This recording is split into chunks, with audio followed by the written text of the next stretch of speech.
एक माइनर लड़की उन्नाव के एमएलए कुलदीप सिंह सेंगर के घर जाती है काम मांगने के लिए। और ये एमएलए सोच के देखो कहानी यहाँ से शुरू हो रही है। इस इंसिडेंट के 3 दिन बाद ही 3 लोग उस लड़की को किडनैप कर लेते हैं और उसे ड्रग्स देके कई दिनों तक लड़की औरैया में मिलती है और एफआईआर दर्ज की जाती है।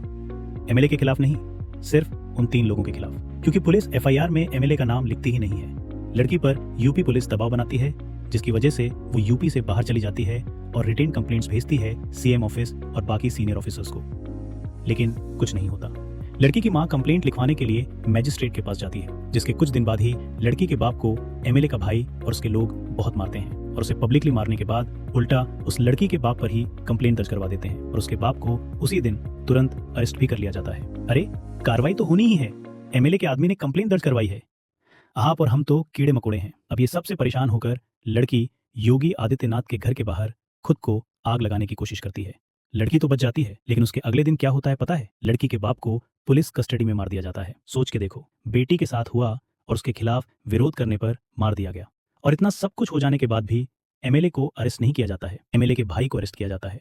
एसआईटी बनती है और केस सीबीआई को दिया जाता है और फाइनली एमएलए के खिलाफ केस रजिस्टर होता है और उसे सीबीआई की कस्टडी में लिया जाता है। अब एक और हैरानी वाली बात बताता हूँ। लड़की के बाप के कस्टोडियल डेथ वाले केस में जो मेन गवाह होता है वो भी सडनली सस्पिशियस कंडीशंस में मरा हुआ मिलता है। और इसी सब के बीच उन्नाव से ही बीजेपी के एमपी इस एमएलए से जेल में मिलने आते हैं और थैंक यू बोलते हैं। और अभी तो रुको, इस काले कानून का जलवा अभी बाकी है। लड़की के अंकल को अचानक 10 साल की सजा सुना दी जाती है, वो भी 20 साल पुराने एक केस में जो इस एमएलए ने ही दर्ज करवाया था। और इसके बाद जो होता है, उफ, ये लड़की, उसका लॉयर और 2 आंट्स एक गाड़ी में जा रहे थे कि एक ट्रक जिसका नंबर प्लेट छुपा हुआ था इस गाड़ी को टक्कर मार देता है। वो दोनों आंट्स वहीं मर जाती हैं और वो लॉयर भी बाद में मर जाता है और लड़की बुरी तरह से घायल हो जाती है। अब इस कार एक्सीडेंट से पहले देश के चीफ जस्टिस ऑफ इंडिया को लड़की ने एक लेटर लिखा था, जिसकी वजह से सुप्रीम कोर्ट ये सारे केसेस दिल्ली ट्रांसफर करवा लेता है और इस एमएलए और उसके साथियों के खिलाफ चार्जेस फ्रेम होते हैं और फाइनली इस एमएलए को